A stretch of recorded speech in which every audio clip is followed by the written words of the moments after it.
Kim tapo kim varaihi. Would you push the little button for me there? All right, going on. For one who has been bathed by cool moonlight and the holy waters of the Ganga in the form of association with the virtuous, what is the use of charities, holy places, austerities, and religious sacrifices? Yes. So should we do these various religious rituals of charity, sacrifice, pilgrimages, going to the temple, puja? Of course. It helps to purify the head and the heart. But I can only share with you my experience. I can remember when Swamiji would be up at Krishnalaya, the Chinmaya Mission Ashram up in Humboldt County. We're so fortunate. There we called it the big house where he stayed. And there would be a living room, not the same size as the one we have here, it was squarer. Or he'd be out on the lawn in a chair, and there would be maybe 20 or 30 of us, not thousands and thousands and thousands. And because of our devotion and those of us who could, the capacity to tune up to him,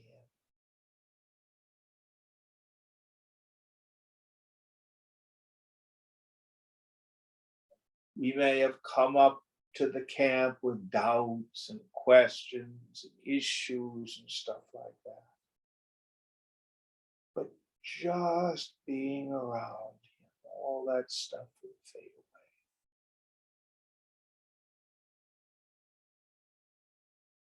away. He was able to show us the awakened state of mind.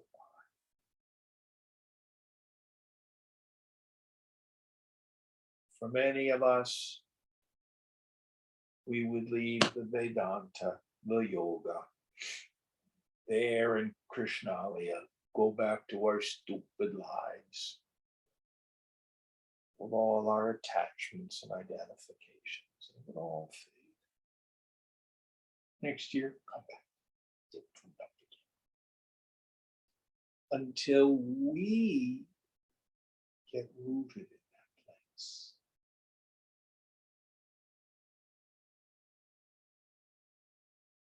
All right, next verse.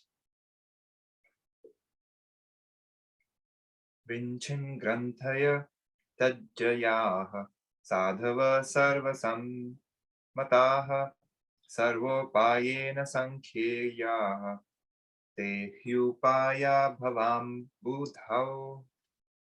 Those sages, knowers of the truth, in whom the knots of ignorance have been broken, and who are honored by all, should be worshipped by all means. They are the remedies for the ills of the ocean of worldly existence. So how can I tell if a teacher is a Satguru, a real teacher of truth? One of the things about Indian culture, there is such a reverence for women and men of knowledge, jnanis, that we put up with the charlatans just to make sure that the real McCoy is honored. Are there fakes and charlatans in India? Yes. But there are real Mahatmas. And it is our job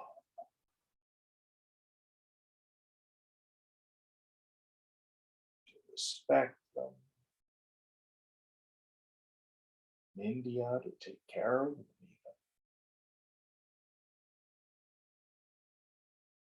This country, it's not a cultural norm.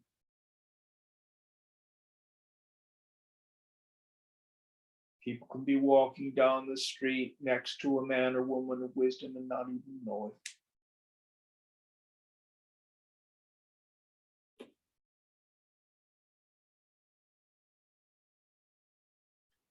how should we relate to the Guru?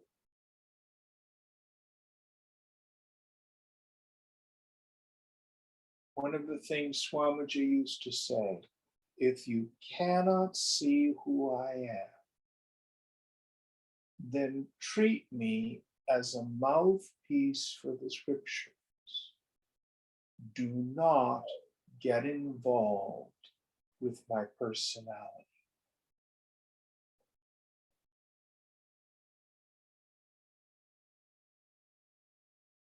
And I took that very seriously. There were lots and lots of people who would come and they would want Swamiji's attention. Oh, Swamiji, do you like my sari? You know, all this sort of stuff. Would want his approval or his attention, would want to find out about his life and what he's doing and blah, blah, blah, blah, blah. All that kind of stuff. He was gracious.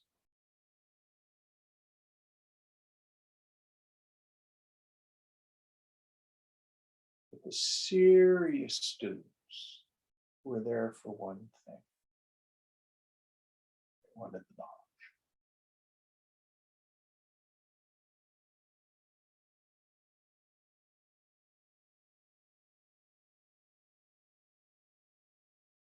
Next verse.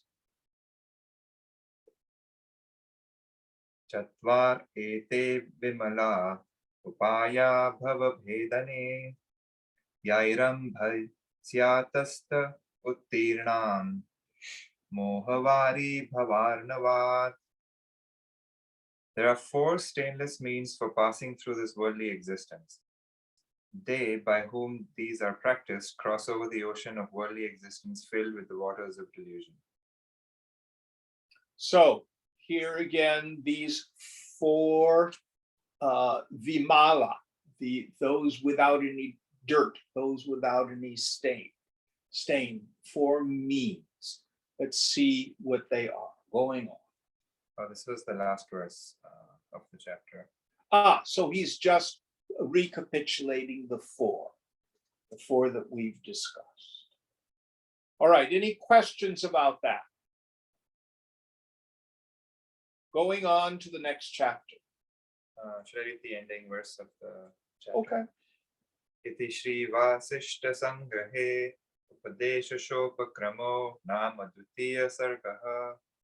Thus ends the second chapter titled The Beginning of the Teaching in the Abridgment of Yoga Vashishta. Yes.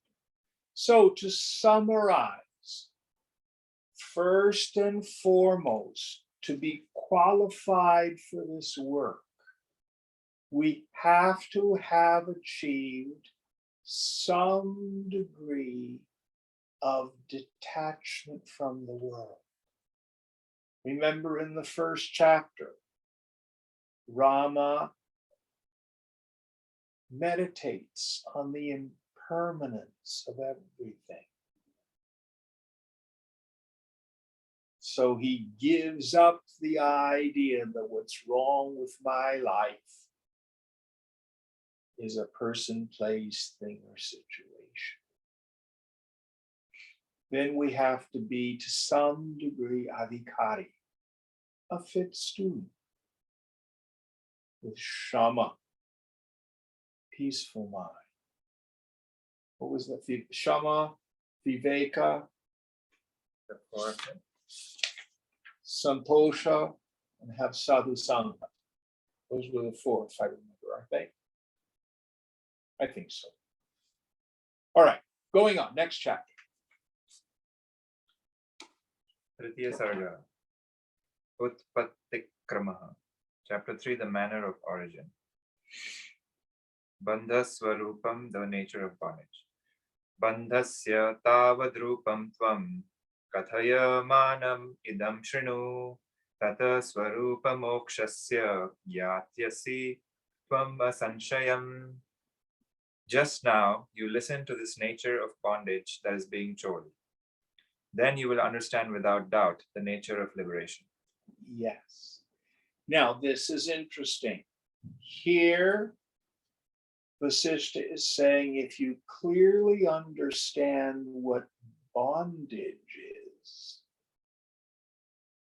then what liberation is comes very easily. Going back to Shankara in Vivekachudamani, the Shishya comes up with 7 questions. What is bondage? How has it come about? How does it continue to exist? How do I get out of it completely? There are 3 more, but we won't go into them. Going on. Drashtu दृश्यस्य सत्ता हि बन्ध इत्यभिधीयते दृष्टा दृश्य वशात् बद्धौ दृश्याभावे विमुच्यते. The existence of the seer and the seen is indeed called bondage. The seer is bound by the influence of the seen. He is liberated in the absence of the seen. Note, here seer denotes the intelligent principle in man or the self. The seen is the visible universe. Yes. So what we have here is the consciousness in us never gets bound. Let's clarify this. I'm going to push back a little bit on the commentary. Both bondage and liberation occur to the mind. The self is ever free. In philosophy, we would say we do not have an ontological problem.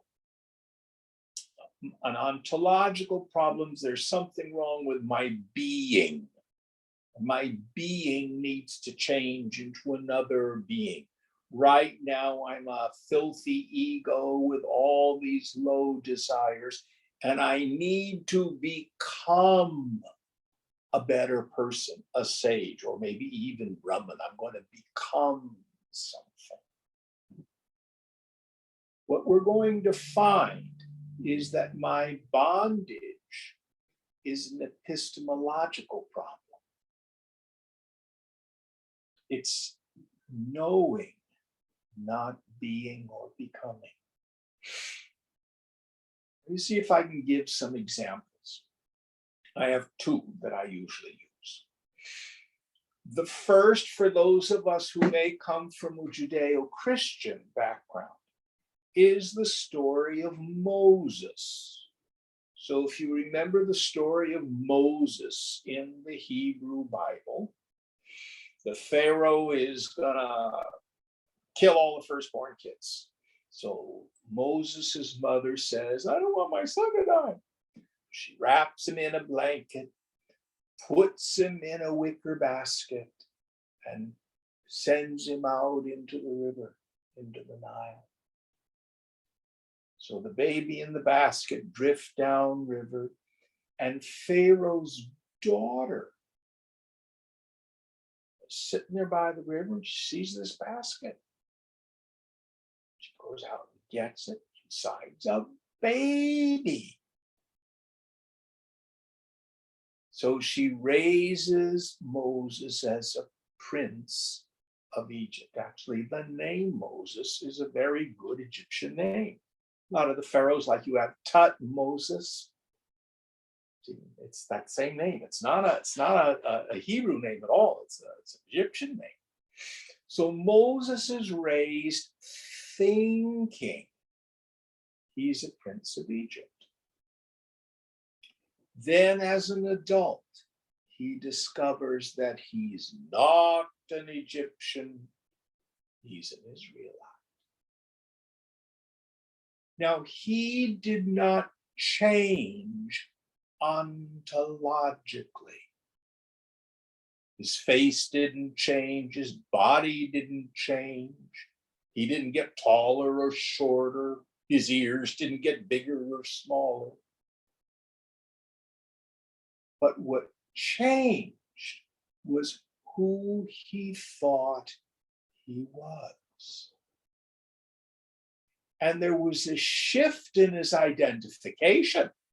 He no longer identified as a prince of Egypt. He identified as a Hebrew slave and started his cry, "Let my people go."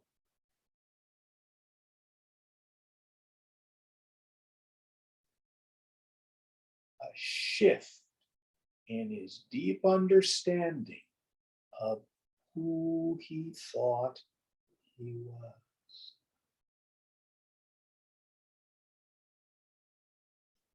This is what happens to you and me. Already, you are birthless, changeless, deathless, without taint, without form, infinite consciousness, the source of all happiness, the same as the ground of the universe, no difference at all. But because of ignorance, I do not know this. Now, this ignorance is more like a deep state of hypnotism.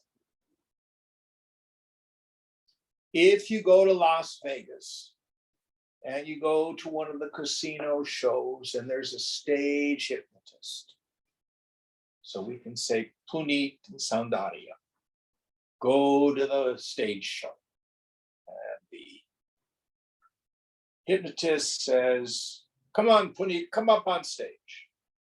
Hypnotizes him and makes him believe he's a chicken.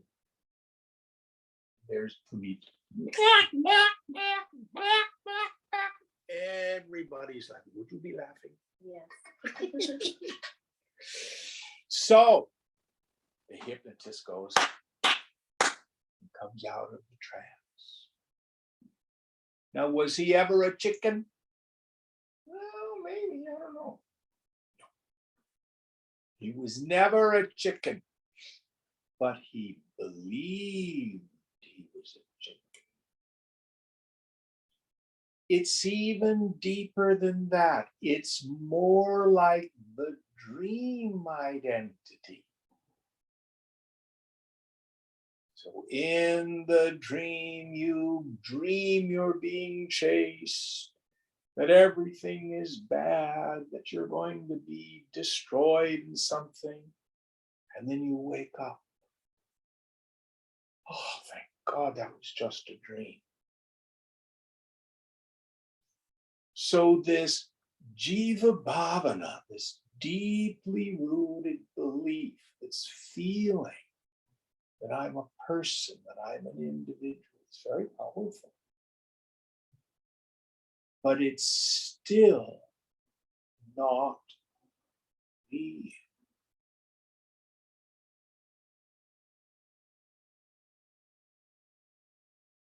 So what the scripture says is what happens is we get entangled.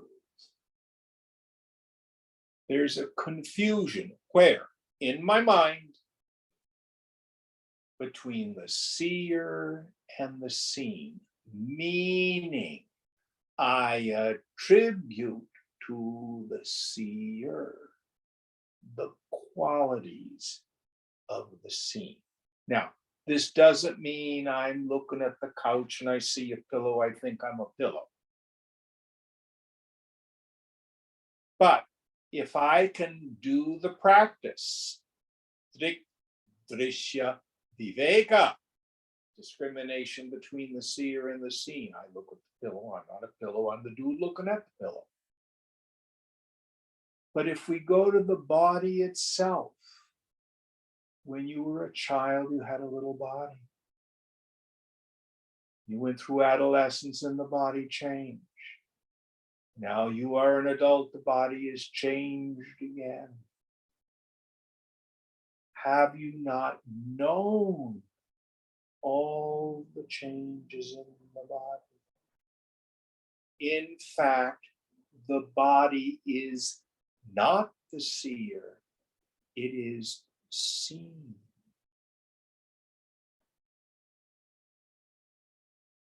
And we go through all the subtle dimensions of who we think we are. Of course, the subtlest is the thought of self.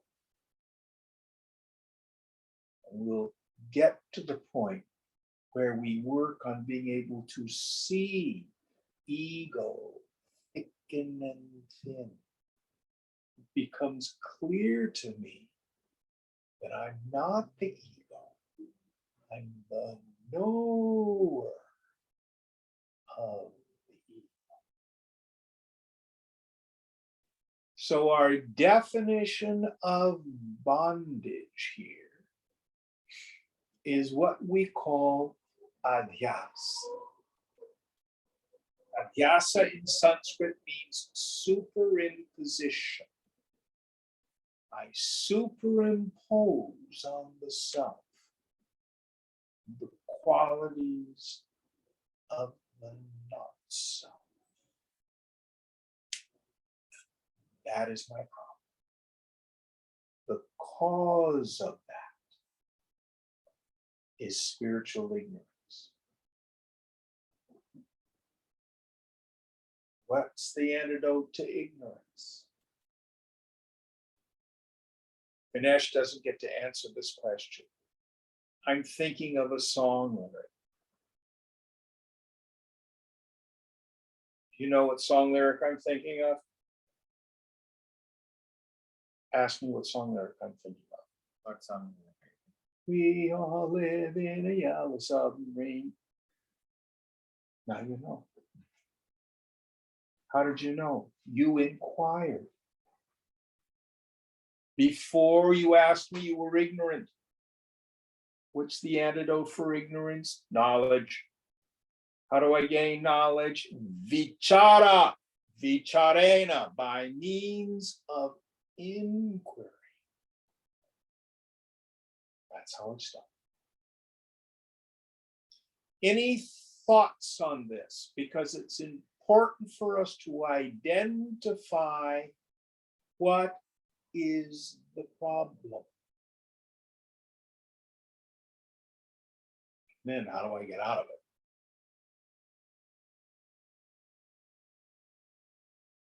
To review, the problem is I confuse the seen for the seer. Shankara wrote a book called Drishya Viveka, the discrimination between the seer and the seen, between the knower and the known, between the subject and all the objects, between the self and the not self. What is the nature of the not self? Any object in the phenomenal world, including my body, any emotion, any thought, anything that has a beginning or an end, anything that is subject change of any kind, anything that has name and form, anything that's confined to the past or just the present or just the future. Most importantly, if it is knowable, it is not self. Self is the knower of all that.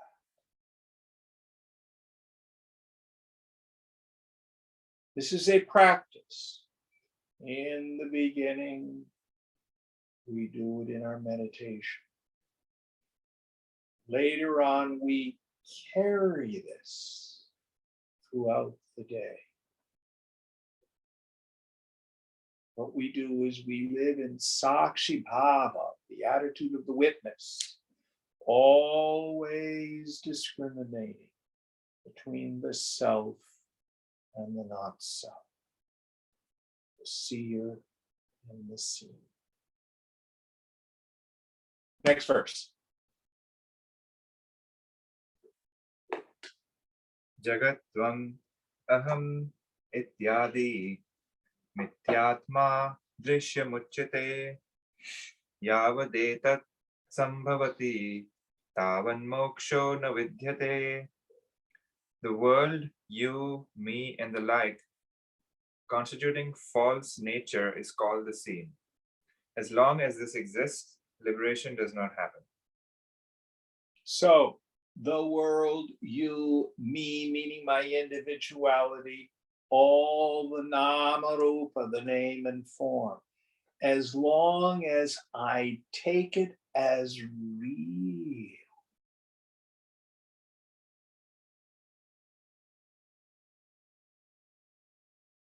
then I'm in trouble. So in Yoga Vasishtha, we're going to deal with 3 questions. The first, Koham, who am I? What's my essential nature? But more importantly, what is this world and how has it come about? Because after we've successfully done the meditation of discrimination between the seer and the seen, the next thing we want to look at, well, now what is the seen? We've discriminated between the self and the not self. What is this not self? Well, we fooled you. There is no not self. What I'm calling the not self is really just the play of consciousness. So after I'm familiar with, conversant with, I am that witnessing consciousness, then the next step is to see the self in and through all the objects of the world. So until that is done, there's still no liberation. Any thoughts on this? Next verse. Yadidam drishyate sarvam jagat sthavara jangamam tat sushupti aviva swapna kalpante pravishyate. This entire world, immovable and movable, which is seen, completely perishes at the end of a world cycle, just as a dream in deep sleep. So what he's saying here is the dream starts, the precondition to the dream is going to sleep. We could call going to sleep the non-apprehension of myself as the waker. Then my mind projects the dream, and to the dream ego, the dream seems real. But at the end of the dream, it's gone. Here the scripture is saying at the end of the world cycle,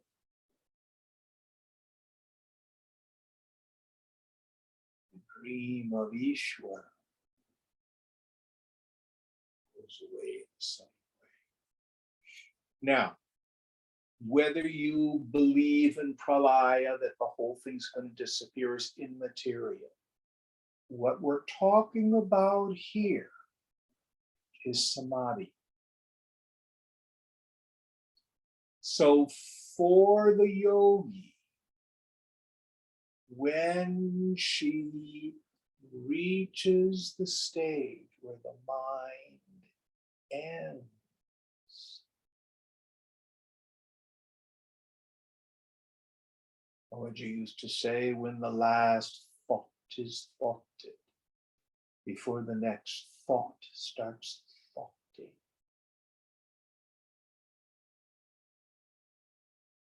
Then the individual knower of the world and the world itself are gone.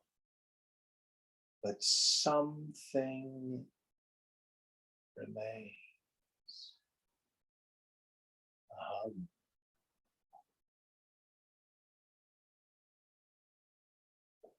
Then when the mind returns, it goes, aha, I see there's no real individuality. It's only a vritti.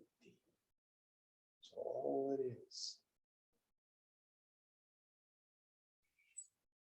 So here the scripture is saying we need to accomplish the disappearance of the world. Now this has to be nuanced. So when I look down and I see the dime on the beach and I go, oh, look, a lucky dime. And I reach down and I pick it up and oh, it's a piece of seashell.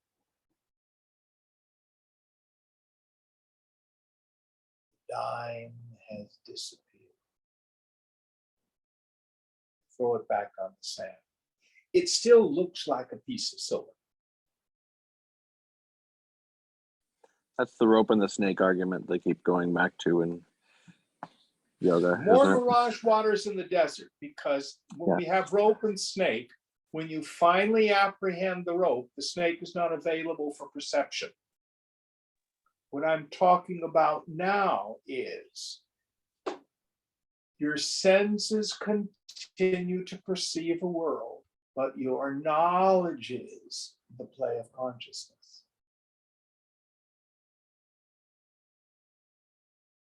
There's a difference. The other great metaphor is mirage waters in the desert. You're driving through the desert, you think, oh my God, the desert's flooded. You keep driving and you see the water recede. You go, oh, that's cool.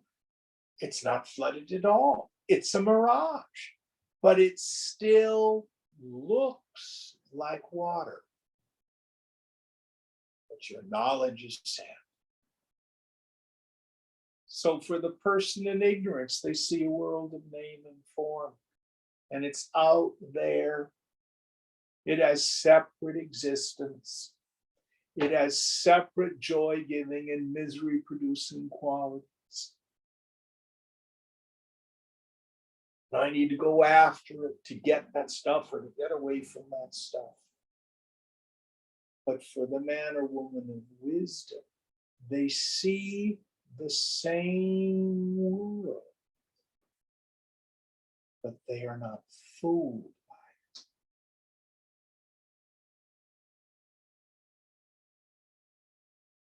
it. If you're driving through the desert and you see the mirage and you're saying, oh, I don't want my car to get flooded, you stop.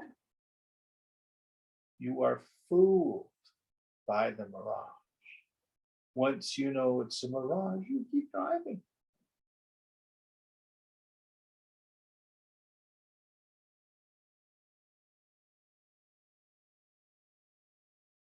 All right, next verse.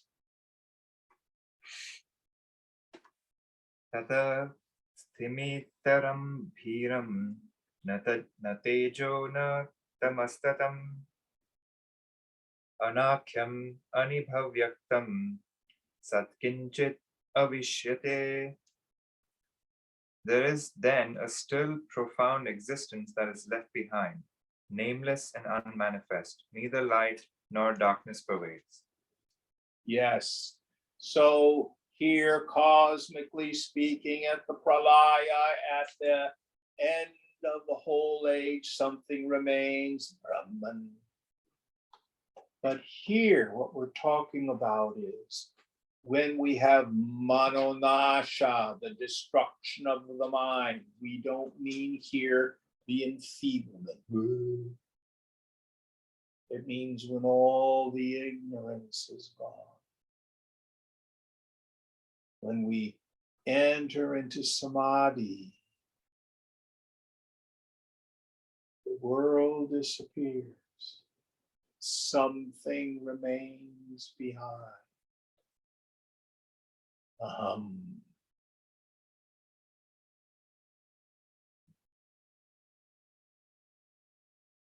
When your mind is quiet, in the space between your thoughts, with the attentive faculty introverted, reversed, see if you could notice who sees the thoughts and the space between the thoughts.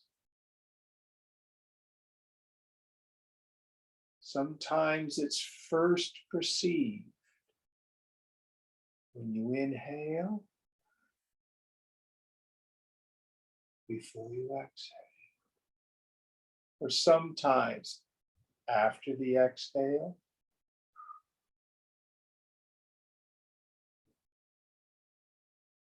before you inhale.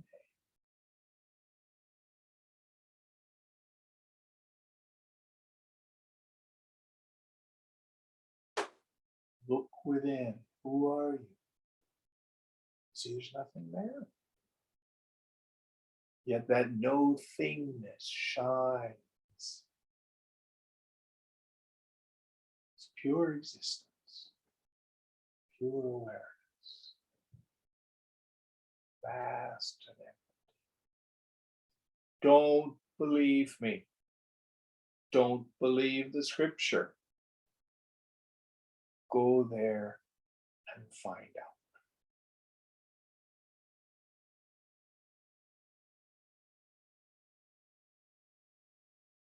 Next verse.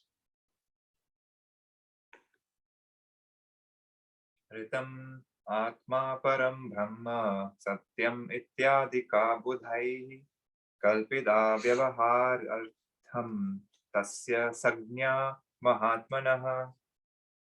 The divine law, self, the supreme spirit, Brahman, truth, such are the names of that great essence that have been invented by the wise for the sake of usage. So words can't really go there. They can point, they do not define. In Mandukya, we have this series of negative statements about the self that are so profound. One is achintyam, something more. And one of my favorites, avyupadesha. Upadesha. Upadesha means to teach or to talk about. It's beyond it. You can't really talk about it.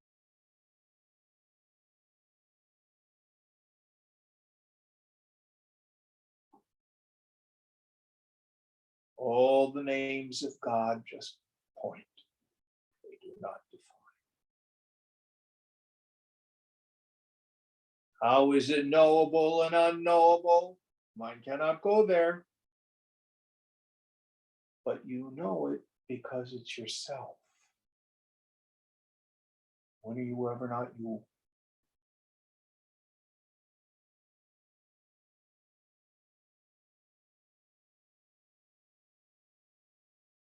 Next verse. स तथा भूत एवात्मा स्वयमन्य इवोलसन् जीवता उपयातीव मनता स्थूलतां गतः. That self which so existed, appearing by itself as different, attains to the state of the individual soul, having become gross as it were by thinking. So, in the subtle intellect, because of thinking, by attributing to the self the qualities of the not self. I'm good, I'm bad, I'm tall, I'm short, I'm old, I'm young, I'm successful, I'm a failure, I'm smart, I'm stupid, rich, I'm poor.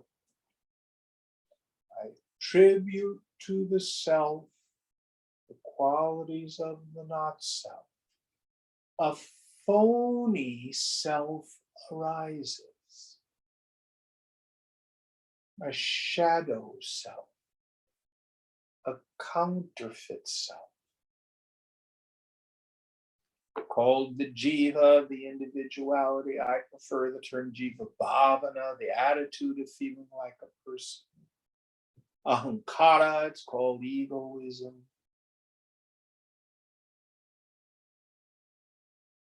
And the more I think about that small self, the thicker it becomes. When we have that paranoid self-observer on my shoulder, how am I doing?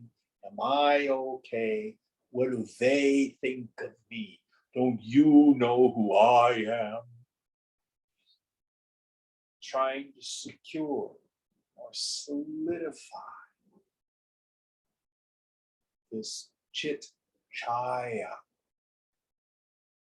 this shadow,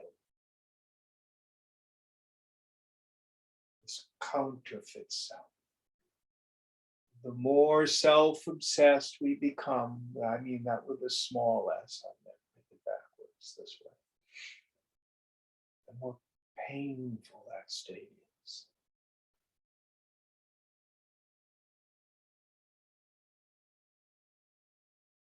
What causes it to get thick?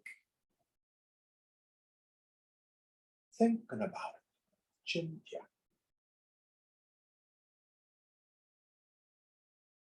How am I doing? Am I okay? What do they think of me? Don't they know who I am? My needs, my boundaries.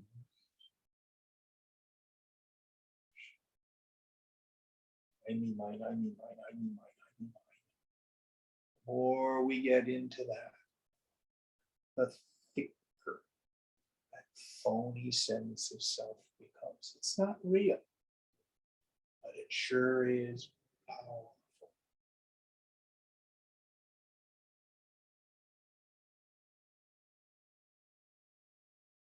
Any thoughts on this? You said the not self the not self sure is not real, but it's very powerful. Is that what you said? Well, the process, the Maya, the habitual mode The of delusion. thinking, where Yeah. I attribute to myself the qualities of the not self.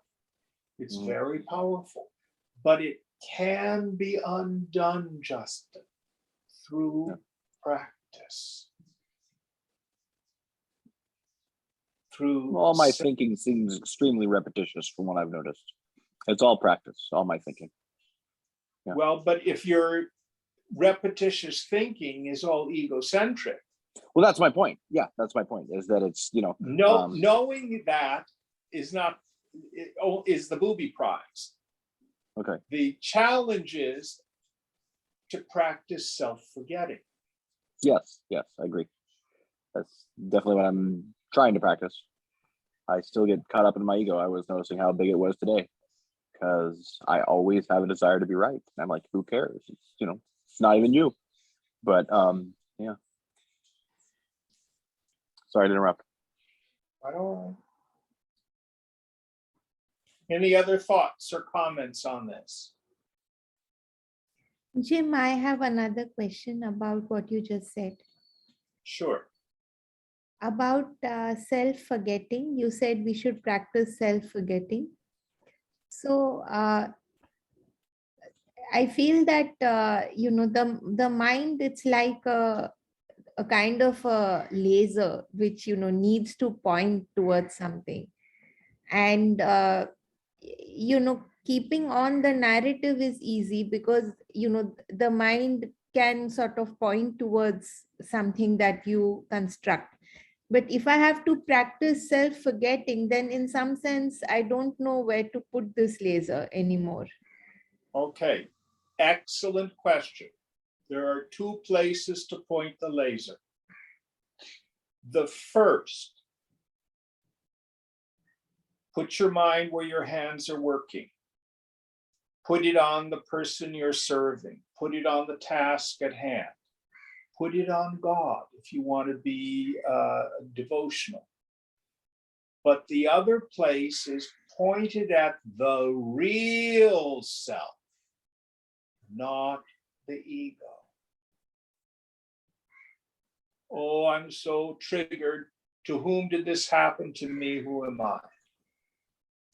Which is a very different process than saying, oh, they hurt my feelings. How could they have said that about me? You see, all of a sudden you're focused on your ego, not on the self. So when I say self-forgetting, I mean the small self. Yes, I got that. I was asking about the practice. Thanks for your Two suggestion. places. Yeah. You can focus it on the tasks. Now, one of the things I used to love about being a musician, when you're a musician, most musicians, when they're in their student phase, will go through a period where they have performance anxiety. And one of the things I used to point out to them, where's your attention? It's on your ego about how well you're doing and what the audience or the jury that's judging you is thinking of you. The one place your mind is not is on the music. So that's the way to be free from performance anxiety. Dive more deeply into the music. Forget all that other stuff. Now, it's abhyasa, it's practice. Well, Jim, I also think that something like music or even science is something that, captivates the mind. But something like doing dishes or buying groceries, things like that, they don't need that much of your attention. So, and that's what one is doing most of the day. So, Okay, what you do then, you can either use it as a practice for dharana. When you're washing the dishes, you're doing nothing but washing the dishes. When you're buying vegetables, you're doing nothing but buying vegetables. You make it a practice. The other practice is japa. In other words, inside, you've got that mantra going all the time. If it's a rather mindless task, rather than thinking, well, what about this and what about that? Om Namah Shivaya, Om Namah Shivaya. yes. In Gita, Krishna calls japa the king of yogas. It's a very, very non-karma producing place to park your mind. But you want to be able to notice when you're caught up in egocentric thinking and identify it. So you say, I see you for what you are. Go someplace else.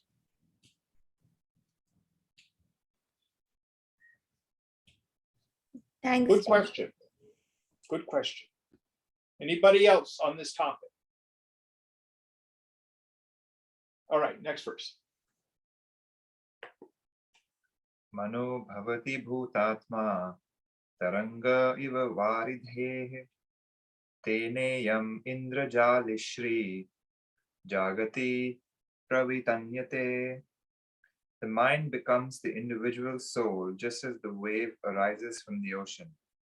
By that, this jugglery of worldly splendor is spread. There's a note. The one undivided conscious existence appears to become fragmented into the individualized consciousness by the play of the mind or thought. Just as the wave is of the ocean and in essence not different from it, the individualized consciousness or the soul is but the appearance of the Supreme Spirit through mind or thought.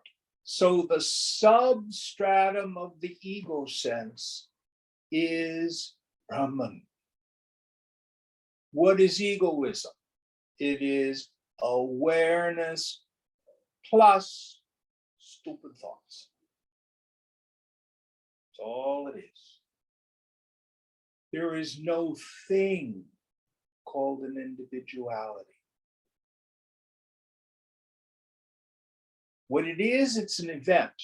The classic metaphor for it, in many ways, is the lamp light or a candle light. When you see the flame of the candle or the lamp, especially if it's in a still room, we've got Diwali coming up on Thursday. You see the candle flame. But is it a solid thing even though it's very still? No.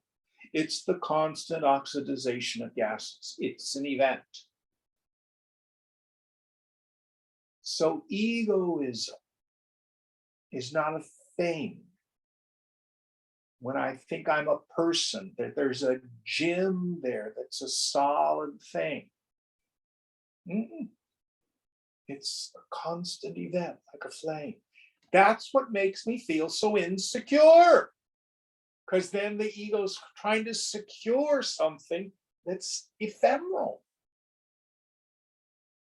And we get these stupid questions. Are you really happy? It's a stupid question.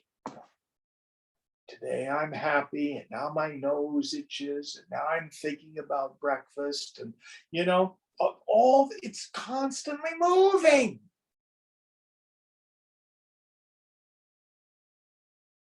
Am I really okay? As if it were stuck or still or some solid thing. No.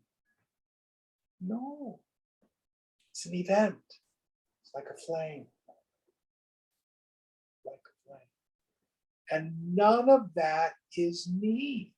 There is something that's kutusta, that's still, that is real, that is the knower of that moving flame.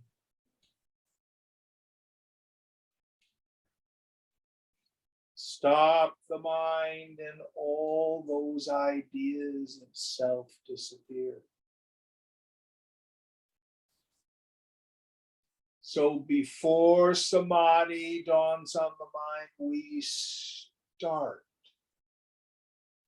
by renouncing our identification with any form of self. If I think I'm a person, I'm deluded. Drop it. Do your best to remember who you are. I'm that witnessing consciousness, which is nirupaham, without form, nirmalam, without any taint or dirt, nitya, eternal.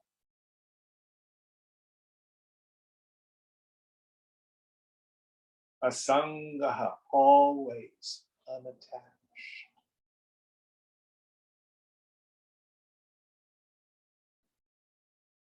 Over and over.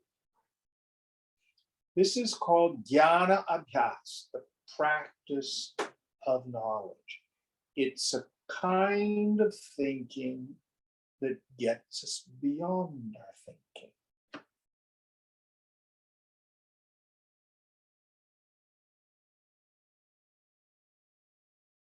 All right, this is a good place to stop. What's the next verse for us for next week?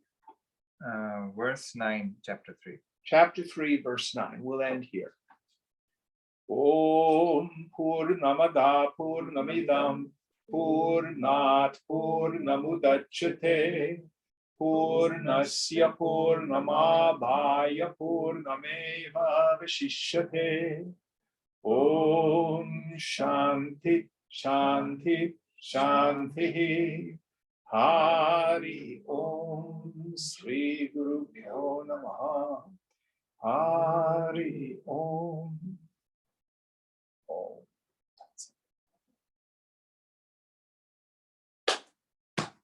Thank you all. Thank you. Thank you, Jim. Thank you, Jim.